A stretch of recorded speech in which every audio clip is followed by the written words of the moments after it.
So a very good morning to you. You're very welcome to today's Signpost webinar. We hope you're keeping safe and well today. This series is brought to you by Teagasc in collaboration with Dairy Sustainability Ireland, the National Rural Network and Food Drink Ireland Skillnet.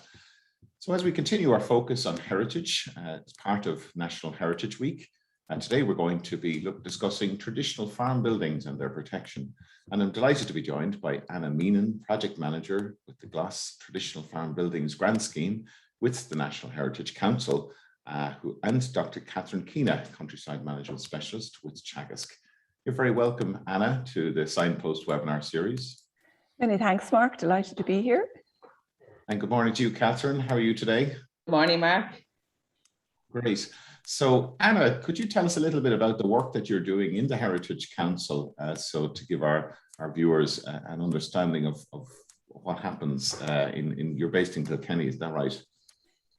We're based in Kilkenny in terms of in the Heritage Council. Well, the role I'm involved in is in the Gloss Traditional Farm Buildings Grant Scheme, but the Heritage Council itself, we're involved in lots of different programs. Underway obviously at the moment is Heritage Week. There's also Heritage in Schools programs. We're involved in towns. We're involved in archaeological conservation. For anybody who is watching nationwide during the week, you might have seen our Adopt a Monument program featured. I suppose and of course also our different wildlife programs as well. So it's I suppose it's a huge resource that we're very lucky to, let's say, be involved in programs and also policies on, and also of course our grant schemes as well. We're really looking forward to your presentation, and I know you have some lovely photographs to share with us, so I might ask you to share your screen with us, and we get straight into the presentation. And Catherine, you're going to help us with questions afterwards, so we'll talk to you after the presentation. And just to remind everybody that today's session is being recorded and will be available on the Teagasc website, along with Anna's presentation. We do have the live transcription switched on there, so if you do wish to switch that off, you can just hide the subtitles at the bottom of your screen. And do send us your questions at any stage throughout the presentation. We're delighted to put those to Anna at the end. So we'll hand over to you, Anna. Okay, thanks, Mark.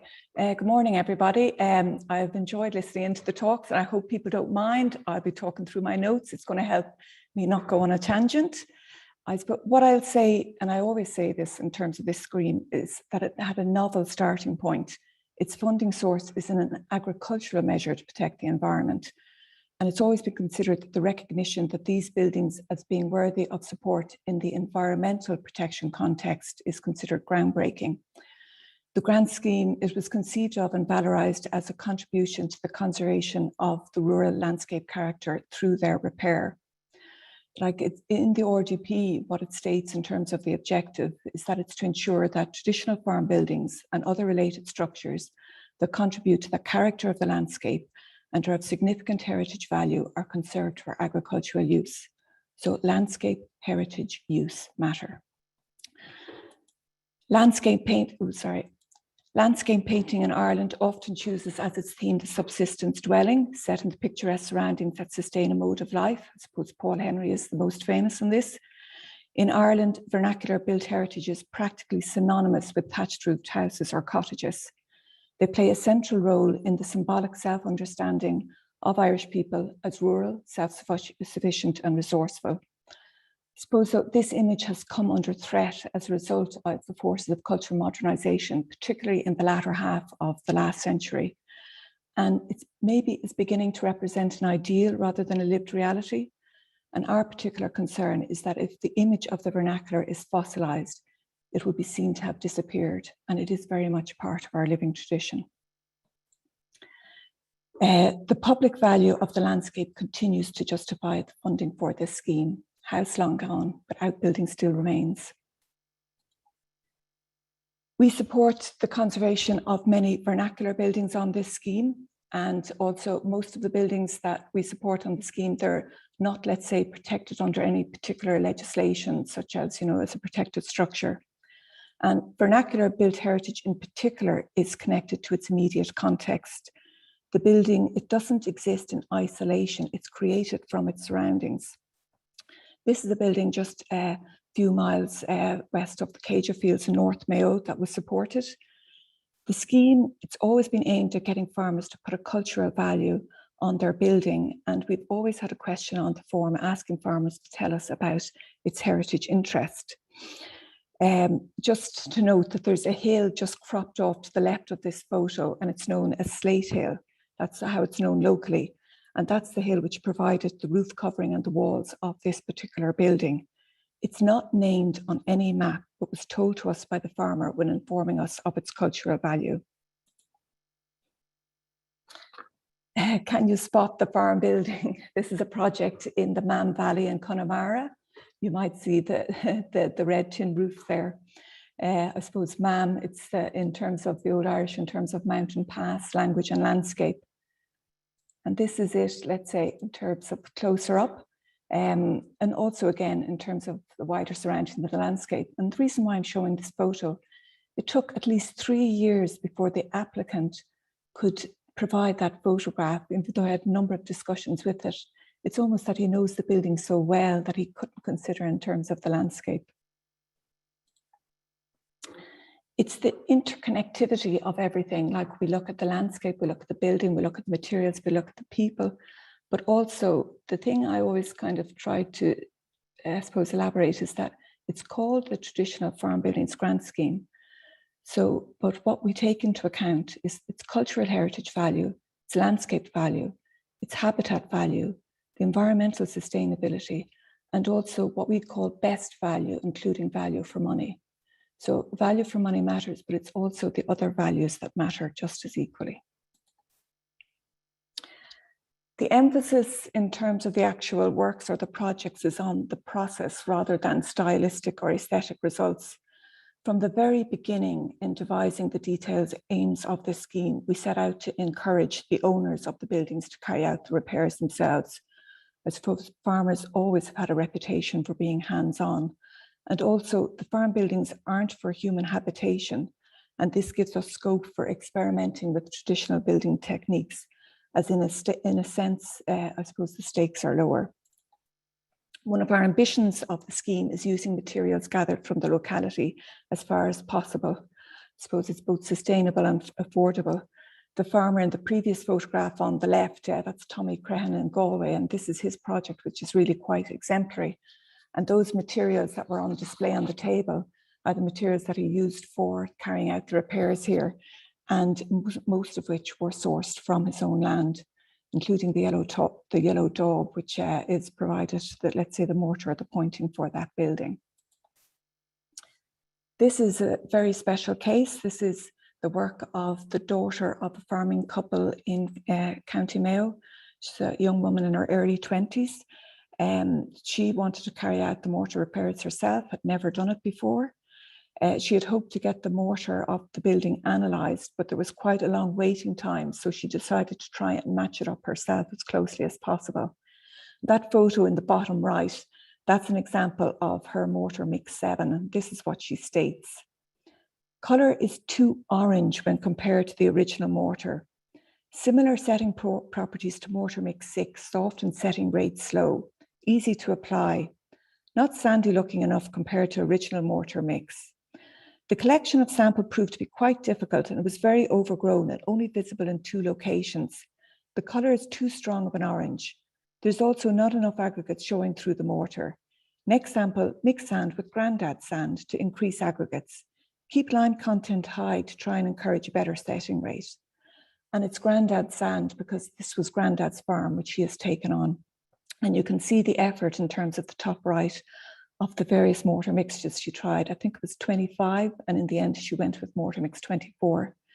And like, this isn't something that we asked to do, for her to do. This is something she wanted to do. And something like that, you support someone in terms of that kind of experimentation. We asked that a conservation consultant be engaged to oversee repairs, but I suppose I would always consider our best projects have always been equal partnerships in terms of respect between conservation consultant, owner and builder where there is one employed. It's a kind of what you might call, in terms of the specification, it's not a formal building contract as such, but it can be quite an experimental approach, shared approach in terms of this is what I've tried, why not try this? We think this particular approach strengthens the relationship between people and their buildings. And this project is a particular exemplary project recognizing that, which was funded, and it's in Donegal, and it also represents the challenge of low-key repair, an excellent partnership between owner, builder, and conservation consultant. That roof covering, it's a stone slate known as Roisin slate. It's a slate distinctive to only a few square miles of the locality. This is north of Belcarra. And whilst the buildings are modest, they help represent the very special character of the area. Instantly, when I see that slate, I am transported. I know where I am. It was possible to quarry slates directly from an existing seam to the rear of the garden, just where you see on the left there. I suppose that whole idea of the land-bearing fruit. And also, just to note, these slates, they're originally fixed with wooden pegs embedded in lime mortar. And the builder tried a variety of materials in making up the new pegs. Now that's something very onerous to do. The local bog timber on the left produced a virtually identical result to the original. And also with bog oak, the ends splay slightly when hammered home, and this helps to keep the pegs in place. And also the same conservation consultant and builder have used the experience that they gained here in carrying out repairs to another similar roof structure in the locality. And this is also another project in Donegal that we have supported with a small grant previously, and also is going to be supported again with another small grant. The heritage value of this site, it's encapsulated by the entire group of buildings. That thatch house, it was very originally clearly two separate dwellings. And just to note, that rounded pitch roof, that's designed to minimize, I suppose, the impact of high winds in exposed areas, such as the Inishowen Peninsula, which this building is at the very north of. And also the survival of that thatched outbuilding, that is even rarer than a thatched house, and it adds further value to the heritage value of this site. That thatch covering, that's flax, and that local flax will be used in carrying out the patch repairs that are needed here. It'll need to be pulled and also retted to improve the performance. When we consider works that needs to be done, that focus on need. The key conservation principle is minimum intervention. What I suppose how I describe it is as little as possible, but as much as necessary. What we're doing by trying to do that is we're focusing on an approach that is securing historic fabric, not just for heritage reasons, but also for environmental reasons. With a roof such as that, that's very intact purging. I suppose that's what you might call the original membrane to a roof. So we can have, but on this scheme, we have the flexibility to ditch what might be considered good practice, such as the use of a felt underlay under slate. We don't allow it on this particular scheme for several reasons. One being that the breathable version is considered deathly harmful to bats, and we want to protect them as much as the buildings. The builder here, he had come across using lime purging in the 1960s, but hadn't used it since. And he has since worked on a number of farm building projects where his skill in applying it, I must say, has really continued to develop. And just that photo on the left, purging needs a fiber component. You want it to stick, you don't want it falling down on top of your head. And cowtails is certainly a fiber component. There are washed cowtails that a farmer came up with in terms of using in Galway. Now, not everybody would use this. There's other more modern materials that you can use and bought materials, but that's a free and local material. Annoying for the cows though.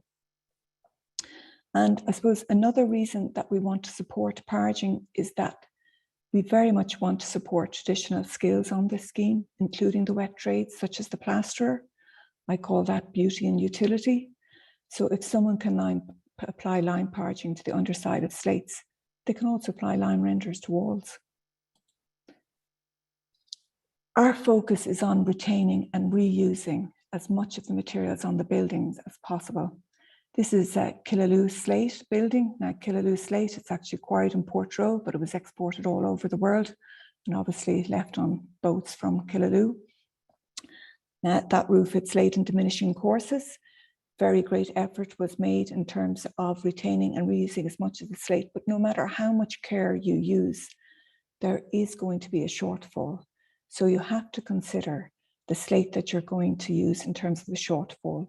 We will consider new slate, but what we consider most importantly is color, material, texture, and thickness.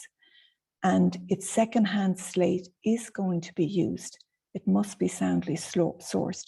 We do not want the slate of a repairable building being used and carried out repairs on this particular scheme. Restoration works are considered a low priority on this scheme. There's certainly a place for restoration, but this scheme's focus is on conservation of existing fabric. But we can and have supported on occasion. This is a project in Tipperary. Just in terms of the top left photo, you can see there's another 19th century building just on the corner on the right behind the tractor. The farmer here, he had carried out the repairs to that building. He had repaired the roof, I must say, very sympathetically. He also uses that building very well. There's 17 cows milked in there every day. So it gave confidence to, let's say, the grant assessment panel that if we were to support, and the department to support the reinstatement of a roof on this building, that the building would be well used. And can I ask a question just in relation to your definition of restoration versus protection, or what is the main difference there? Well, let's say there's restoration, there's conservation, there's repair. If a building is without a roof, then there's a huge desire to restore a roof, to restore that building. So one of the ways in terms of restoring that building is reinstating a roof on it. We don't consider restoration unless, these are the reasons, unless we have strong evidence for it. Let's say we have also a building, let's say if you've got a building with an existing roof on it, it could be an early roof on it, an early 19th century roof. That building retains more of its historic fabric than a building without its roof. Now, it doesn't mean that, and our interest is trying to reuse existing fabric, reuse existing materials in the repairs that we carry out. Does that answer the question, Mark? Yes, thank you. Is that okay? Yeah. This is another project, let's say, that was what we would call where we're restoring a roof on it. Owners had removed the slates at some stage, but had also saved them for reuse. They were very concerned in terms of a particular collapse on this roof. And also they have looked after very much other buildings on this scheme. And this is the photo we received the following year. That building is back in use for that farm. And it's also what we would call is reusing an existing asset there, which is quite something. The buildings were built to be used. This is a particular case. The applicant here, he had been refused planning permission. I don't know, it was 2017, 2018 for the demolition of this building and its replacement with a slatted shed. In one of the reasons for refusal that Cork County Council stated, they stated, not only is the loss irreversible and destruction is also contradictory, since such demolition as part of the historic landscape should not be promoted or accepted without good reason, and reference should be made to the Department of Agriculture, Food and the Marine and the Heritage Council, which is understood to have recently reintroduced grants under the Gloss Traditional Farm Buildings Grant Scheme. This building, this was originally the house which he was born in, but he had long used it as a farm store, but it had come to a point that it needed quite a significant investment. And this is also a fantastically special landscape, a very historic, vulnerable landscape. The Atlantic is just to the left, the Beara Way is just to the right. And this building sits as snug as a bug in that landscape. And I will say also, when you stand within it, it's surprisingly spacious. And he uses it very well. Unfortunately, that internal photo is not particularly good. But one of the things that you notice is that everything is stored on the ground.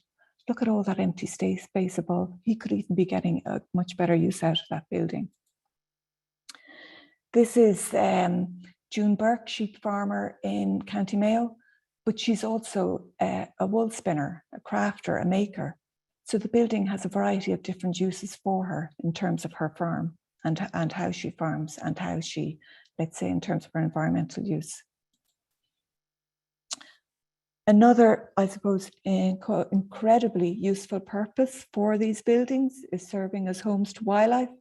I think we had one project last year that didn't have maybe bats or birds, but I'm hoping that in terms of the repairs that we did carry out, that it now actually is serving as home for wildlife. A condition of offer on most of the projects is that an applicant must arrange to have a wildlife survey carried out to see what wildlife might be using it, and so that recommendations can be put in place to protect it and also perhaps also enhance it. There was a very significant maternity roost of natterers last year.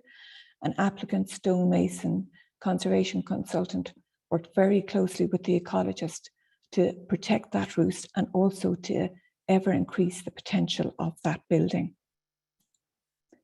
What I would say is never buy a farm that doesn't have bats.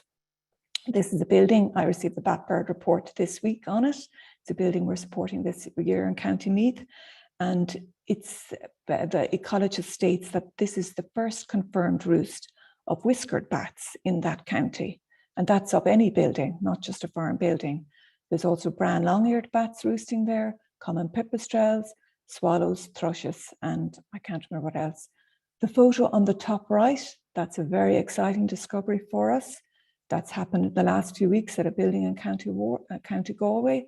That's a roost of lesser horseshoe bats. They're found in 6 counties in along the Atlantic. And I think that's our first ever discovery on the scheme of that particular bat. In the case of barn owls, I will say wherever barn owls have been discovered on this scheme, the one common denominator that all the farmers share is that they do not use rodenticide. There may be other factors, but that is one of the things that they have. And of course, we also have, I haven't put up swallows and thrushes and wrens, which probably are the most dominant bird species using the buildings. Now, oh, sorry, I must go back there. One of the challenges that we have with buildings as wildlife roofs, we have probably some conflict between nature conservation and also architectural heritage conservation. We work with building lines in architectural heritage conservation, and generally winter temperatures, frosty times is not the best time to be using them, but we do our best and it's an ever-present challenge. And that building there in that range in terms of on the border of County Carlow, I must say, successfully met that, and we feature that case study on our website, and it's worth looking up for anybody who does have bats. Very challenging, that you need very skilled people involved and also a certain amount of luck. Sorry, I'm skipping ahead. I will say we've got a lot of skilled people working on the scheme, including blacksmiths. That's a skill which is, I think, particularly admired by farmers. Ballinyown is, I think, the town of the smith. There's at least 25 townlands by that name in Ireland. And we can support this skill because we're supporting things like wrought iron field gates as well as gates to particular buildings. Who wouldn't want hinges or ironmongery like that on their building? And also, I suppose, the work of the stonemason, the projects here, there's very experienced stonemasons involved. The stonemason, in terms of the project on the right, thanks to his knowledge and expertise, he could analyze the mortar and also design his own mortar on site. The stonemason on the left, a very experienced stonemason. And in terms of repairing to that roof, a stonemason probably is the person to be involved in that. That's a glass lac and slate roof in County Wexford. And I will say, if you're ever thinking about carrying out repairs in terms of a slate roof, and you want to see the extent maybe of slippage, prop your ladder on a gable rather than at the front of the rear. And that way you can look down through the courses and see the extent of slippage if necessary. Oops, again, I'm slipping ahead, apologies. One of the things that I came across recently was that in the mid-1970s, Japan passed a law that protects techniques or craftsmanship that are indispensable to the preservation of cultural property. In Ireland, we have somewhere in the region, it's estimated 175,000 buildings still standing that were constructed before 1919. So that is traditionally built. And for these buildings to survive, they really need the skills that went into making them to remain living traditions. The builder originally involved here, he's very experienced in terms of all things earthen. He had previously rebuilt a ruinous 1700s clay building on his own land. And what he would say is a lot of people are curious about it and can't believe that clay can hold a wall up. Well, yes, it can. And these, I suppose, just not to concentrate just solely on the buildings, we can also support other related structures. So we do have applications in this year for walled orchards, as well as a number of boundaries and field gates. That's a packhorse bridge on the top left. That was originally the main Dublin to Wicklow Road. Also a number of, let's say, dry stone boundaries. Field gates on the left. I'd love to see more applications coming in for wrought iron field gates. And also, much more rare, a Dungstead. I think I've only come across about 2 in the last few years. Oops, again, apologies. One of the other, I suppose, things that we really have to, these buildings are hosts of stories, memories, but also artifacts. It's not just rats that like wall plates, they can make great hiding places. The photo on the top left in terms of, let's say, the decade of commemorations that we're marking at the moment is quite a significant find. And the photo on the bottom right, that's a find that was made last year that the National Museum is particularly interested in, but has not yet been able to see. We found 2 in terms of the pike heads. And that's just a sample. There's so much still held on this building. Apologies. Signed in. Oh, cancel. Apologies. Cancel. Don't know what's happening there, Mark. Apologies.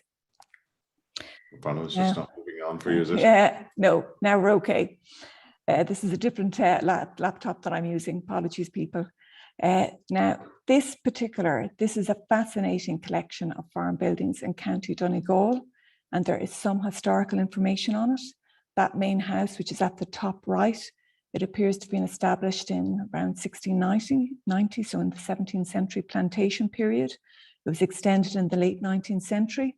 The farm, it has a slate quarry, a forge, a lime kiln, a water-powered scutch mill, a circular pigeon house, as well as the usual agricultural buildings.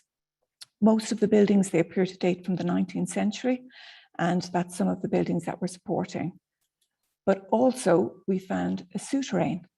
The farmer called us, they had a new person ploughing the land who ploughed just that little bit deeper, and it dislodged, let's say, just a stone, and National Monuments have been involved in this, and now that is also protected and helps in terms of what we now know in terms of the history, not just of that farm, but also in terms of our country.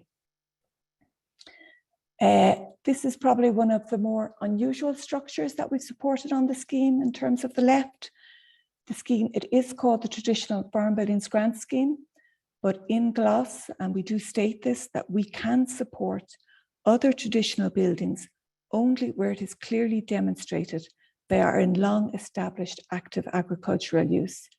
And the farmer who owns this tower house was able to demonstrate that very clearly to us in this application. And that tower house, it's highly protected. It's protected as a protected structure under the Planning and Development Acts. It's protected as a recorded monument under the National Monuments Act. It's protected under the Wildlife Acts as it has peregrine falcons and different bat species using it. And so there was different permissions to be gained. And I would say, and also farmer carried out all the repairs himself to a really, really high standard. The structure on the right, the building, the slate roof that was carried out, the repairs that were carried out by a very skilled roofer, but farmer carried out, let's say, the pointing works to the stonework. And he has a number of other structures here on this farm, including that medieval hall house. And we hope that maybe with the skills that he has acquired, that it will help him with permissions to continue to, let's say, secure the different structures here on there. Communication on heritage is key. We would always say that. We publish numerous guidance on this scheme, but probably our best means of communicating is when we have actually been out at the farm and communicating with builder, with owner, with you know, in terms of actual having a conversation and discussion. That's obviously become more difficult in COVID times, and where telephone conversations have, let's say, taken precedence.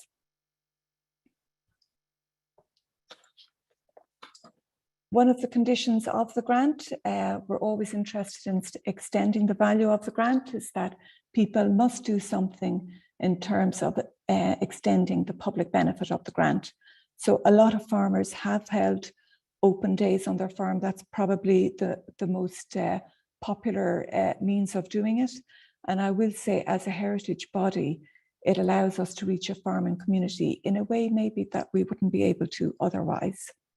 And the training days, they are held on the buildings that are being supported on grant aid, and so obviously can serve as an exemplar for others who own such buildings.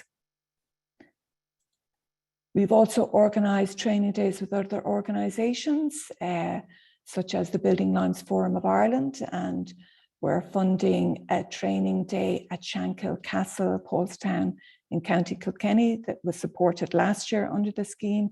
And that training day, it'll be repairing of, let's say, historic walls in terms of using hot lime and earth and mortars. And that's happening on the 4th of September. And it's a physical event.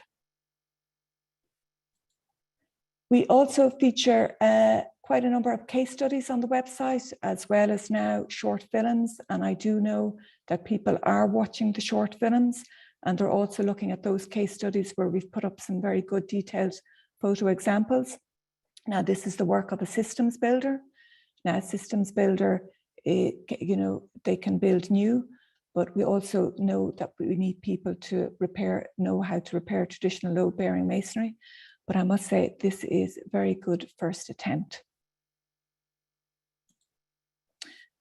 Also, every year, apart from this year, we have our gathering, generally a Midlands location, where anybody who's going to be involved in a project, the farmer, the builder, conservation consultant, ecologist, planner, anybody who's going to be involved is welcome to attend. And I will say what I think is there's something special about gathering everybody in the one space, and also that it's not in their space.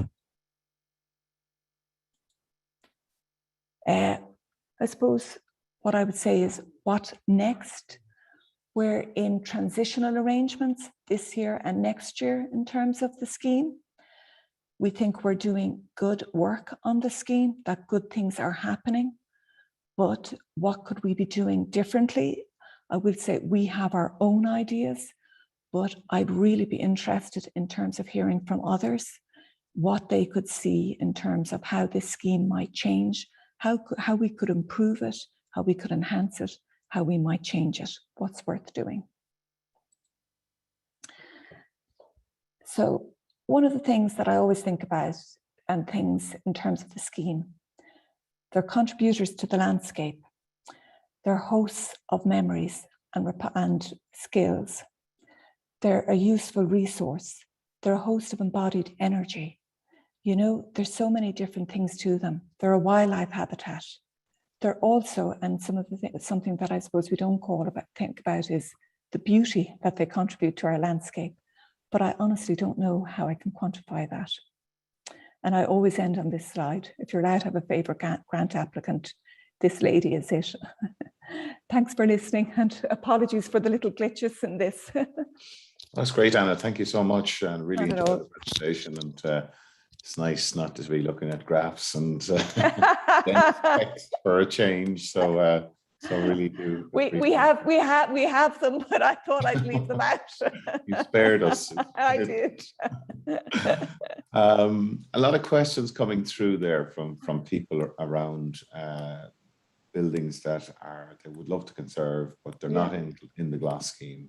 Yeah. Are there supports for projects like that out there? It's difficult. I mean, let's say the GLAS traditional farm buildings, so you have to be in GLAS. If your building is a protected structure, the local authorities run grant schemes. There's the Built Heritage Investment Scheme. There's also the Historic Structure Scheme.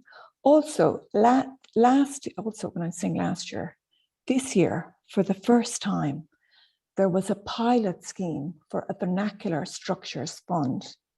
And that could have been very interesting to people who own, let's say, who have farm buildings, whether they're dwellings or, let's say, outbuildings. Now, it was a pilot scheme. It was a small enough pot of money, but like it's an introductory scheme. The department is looking at, let's say, a vernacular built heritage strategy. So I would be quite hopeful that that scheme might, let's say, come about in terms of in the future, you know. We've also have our community heritage grant scheme, and we have supported buildings on that scheme. But that scheme, it's in terms of, let's say, for community benefit. So if it was something in terms of, let's say, your private dwelling, that wouldn't be eligible under the scheme. Catherine, Anna mentioned the issue of rodenticides and the wider issue of secondary poisoning. What is the advice there for farmers around this, and do we know the scale of the problem in Ireland? There's definitely a problem. I mean, it has been shown in the barn owls. You know how many of them have, a high percentage of them have rodenticide in their bodies when they're dead.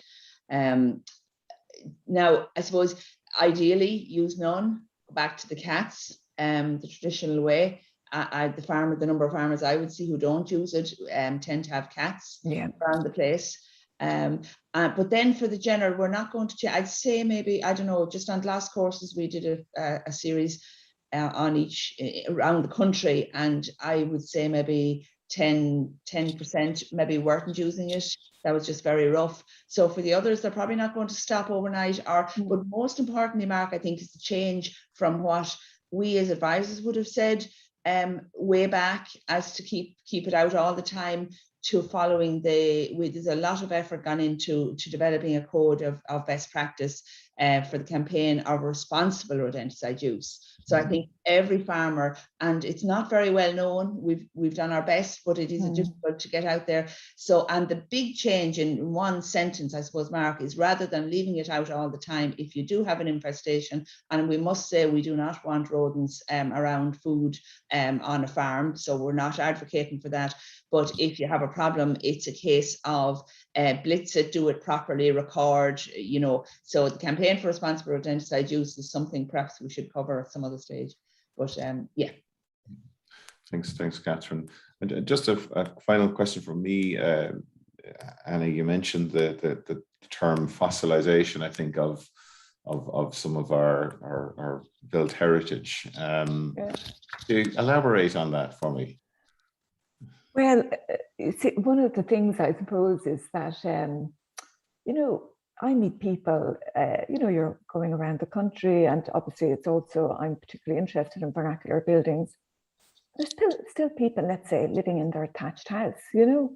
It's a very, and like one of the things I will say, if someone who lives in a thatched house, they'll always call it a thatched house. They don't use the word cottage. So like and it's something, obviously, they're represented an awful lot in terms of our tourism. They provide an awful lot in terms of, let's say, artistic inspiration.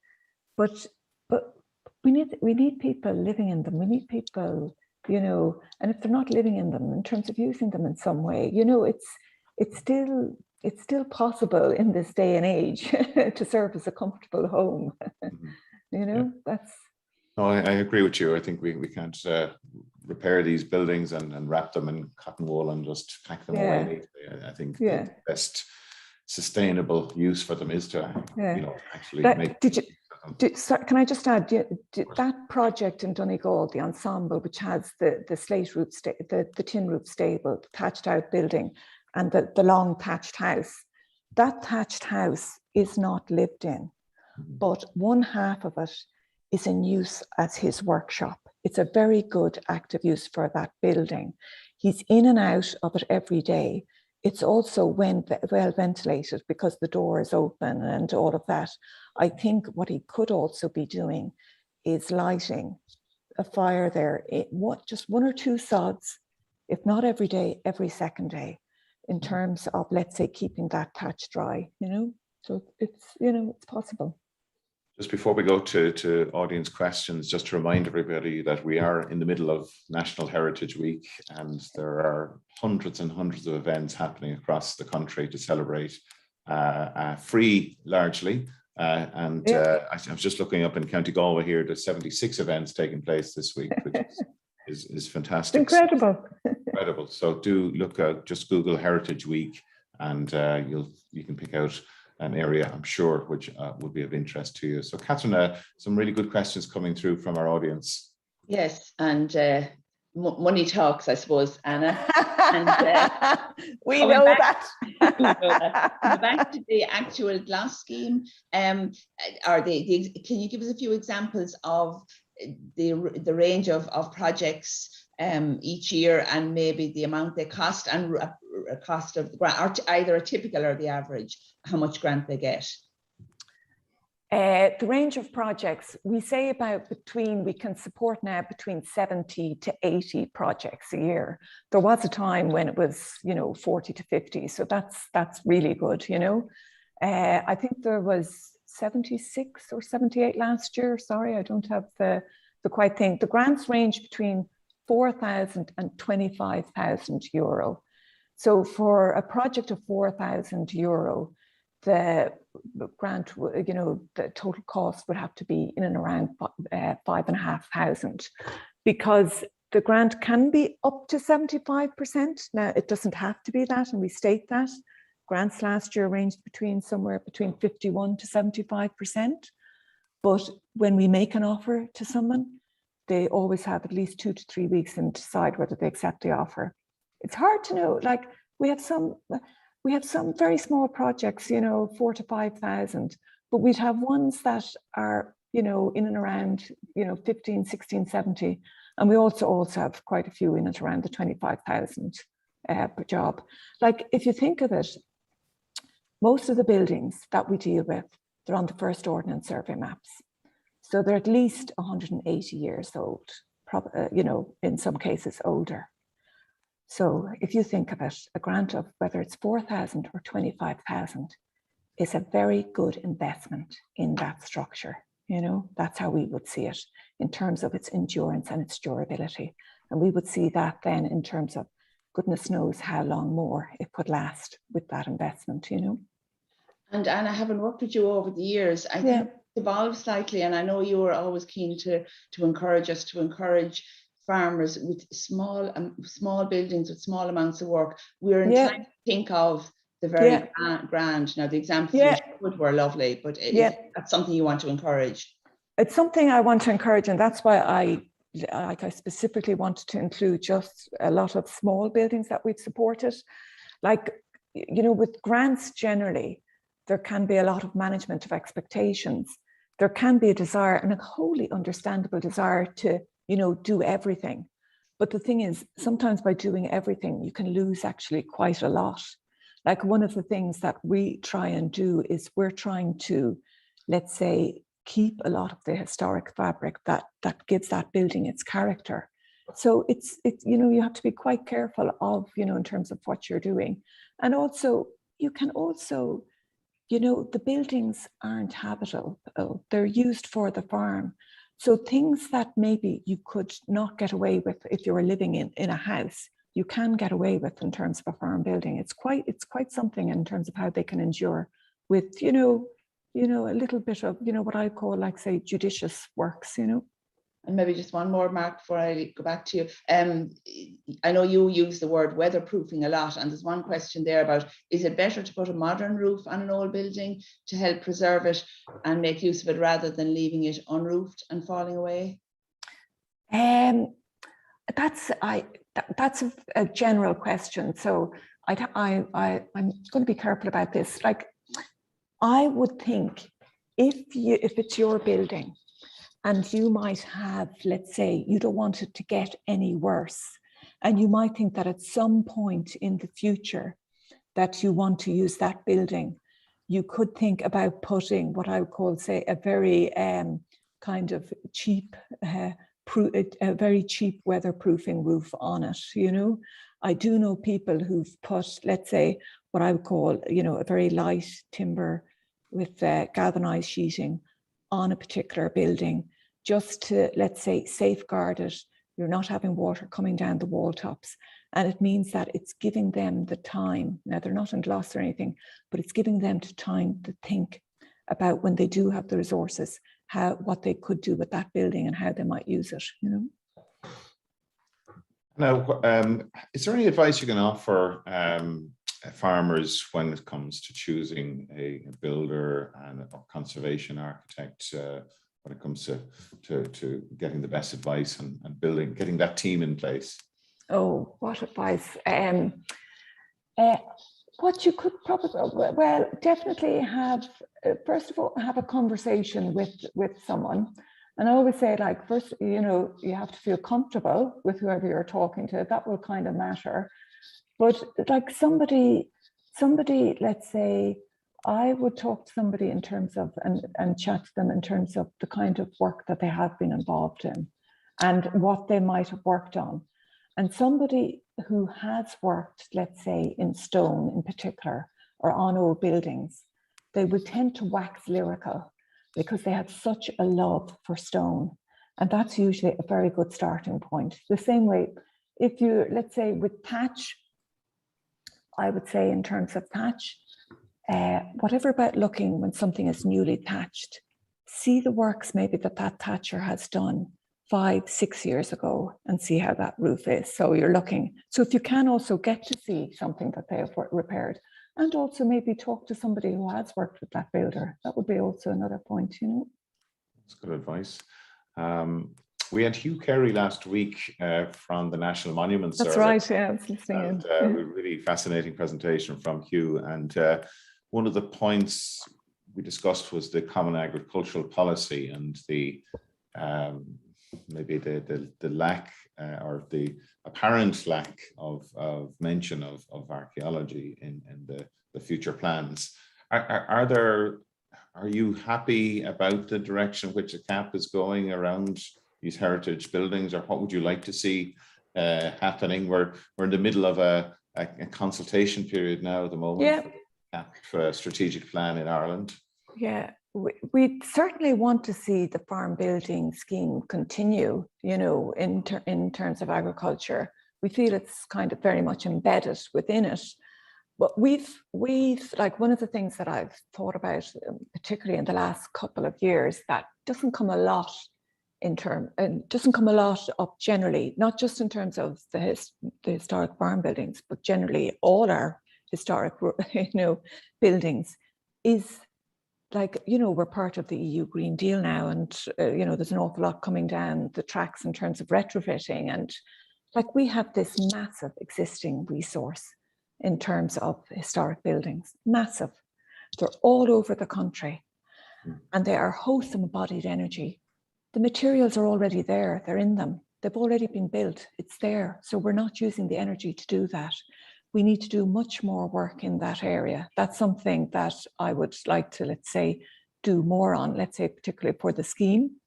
But like the scheme, we can't, let's say, for instance, we can't consider hay barns, you know, the corrugated iron hay barns, which originally came in around 1900 under a grant scheme.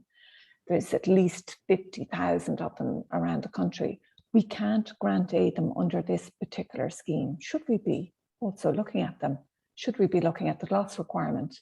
The grants that are supported, the grants are in terms of capital funding, capital works. So we can't look at areas of research, we can't look at areas of education, we can't look at areas really of conservation plans, so feasibility studies. So should we also be looking at that?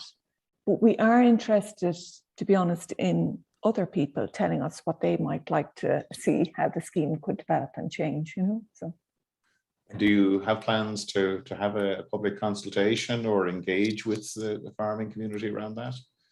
We do have, there are plans with the department in terms of, let's say, an evaluation of the scheme. So we will be reaching out to stakeholders at that end. But to be honest, anybody who has any ideas about how they might like to scheme, they're very welcome to email me, and we'll take anything on board. Really, it's quite interesting, you know. Catherine, a few more questions coming through there from our audience.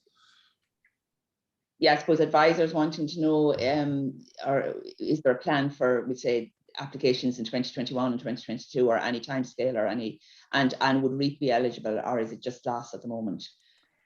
Well, it's definitely, you know, well, our scheme is, you know, grants are issued. There's somewhere in the region of 80 to 90 projects, and that number will probably fall at the moment that have been offered, you know, a grant. So that's 2021. In 2022, we'll still be in transitional arrangements. So I do think the GLAS requirement will be still there. Now, I don't know, because there will still obviously be farmers in GLAS, and it's beyond that we're looking at. So it's probably, in a way, it's still too early in terms of next year, in terms of, let's say, that GLAS requirement. That's something that would have to be agreed with the Department of Agriculture. And timing, I think it was last autumn, we had those applications for the 80 you spoke about. So are we talking about this autumn for next year's applications, or next spring? No, it was actually, it opened in March this year, Catherine, sorry. Yes. So it'll probably, I'd say we don't open the scheme until we know the funding that's available for it. And generally the way government and department works is that, you know, funding is allocated, and, you know, budgets are being sorted now, and it takes quite some time. So I would think it'll probably be early in 2022, you know. A question coming through here from a farmer who did apply to the scheme and was refused, but is looking for advice on how to maybe improve or get some guidance on how maybe he can be successful in the future. How should he, in this case, where can he go to for advice, that type of advice? He should probably contact us if he hasn't already. I mean, one of the things is this year we received somewhere in the region of 375 applications, I think. So if you've got funding for 70 to 80 projects, there's going to be more people that don't get a grant offer than do. But we have a system of screening that's carried out first, and then also of assessment. So I don't know if this particular farmer, if the application, if it failed on screening, that means that he was missing just particular required information. But if it failed on scoring, that's something that we could talk about, you know what I mean, whether it's possible to improve that score. But also if it failed on screening, that certainly should be easy to improve on. That project that I showed in the Man Valley, the farmer with the tin roof and the building built into the hillside, he failed every year, first year, second year, third year. We kept saying, please provide the photo of the building and the wider surroundings. We never received it. Sometimes what happens is you'll get the photo from the building of the wider surroundings rather than the building. People don't particularly recognize that, and we've tried to do quite a bit of work on that. And I think it was either the third or fourth year that we got some very good photographs as well as other information from him. So, but that farmer is welcome to contact us, you know, in terms of, let's say, this particular application this year. I presume, Catherine, the advice as well is to talk to your local advisor who can provide assistance there with that process. Yes, absolutely. And I mean, we have tried we've used fantastic material from Anna in our courses, Mark, so some of that information is available through Teagasc. Actually, that same farmer was just asking a question about a lime kiln that he has on his farm. Oh. That is in need of repair for disintegrates, and is asking, is this eligible? Does that fall under a monument or a traditional building category? I will say the lime kiln is not eligible because one of the things in terms of the, let's say, what we might call other related structures is that, you know, it must be serving a purpose for the farm. If you think, let's say, a field boundary, that's the boundary for holding in, you know, the sheep or the cattle, and the field gates is providing the access. The lime kiln, of which there are many, many throughout the country, is not particularly eligible on this scheme. I will say, I don't know if it's actually happened yet, and I don't know where this lime kiln is. I know the Heritage Officer, Joe Galler in Donegal, wants to carry out a survey of lime kilns in the county. So that may be something that other Heritage Officers do. And if something like that happens, I don't know then if there would be a possibility of funding at some stage. But at the moment, no, there's not. Okay. Catherine, have you any final questions or comments? About a house with mud walls. Beautiful. Is it eligible for repairs? Or for under the scheme, is it eligible? If it's a house with mud walls, it's a little bit like the tower house that we showed. We can only support other buildings. The scheme is the traditional farm building scheme. So the primary buildings that have always been supported and are eligible are barns, stables, dairies, byres, hen houses. But we also, and it's in the criteria, that we can consider other traditional buildings provided that they are in active agricultural use. So if that building is in active agricultural use for the farm, then it would be considered an eligible building. Very good. And we've just come up on time. Great. I want to thank you very much for your presentation. A lot of compliments coming through in the Q&A here. Oh, thanks very much. People really find it fascinating, and I think people are maybe not aware sometimes of that side of the work that we do here in Teagasc and the Heritage Council, so it's nice to touch on that. I suppose a final reminder to everybody, do log on to National Heritage Week. Absolutely. heritageweek.ie and see what's on your doorstep. Catherine, thanks very much for helping with questions and your advice as well for our viewers today. And next week, we'll be talking to Suzanne Higgins from AFBI, who's going to be talking to us about optimal fertilization for more extensive systems. So we look forward to Suzanne joining us next week. A reminder again, today's webinar will be available on the Teagasc website along with Anna's presentation.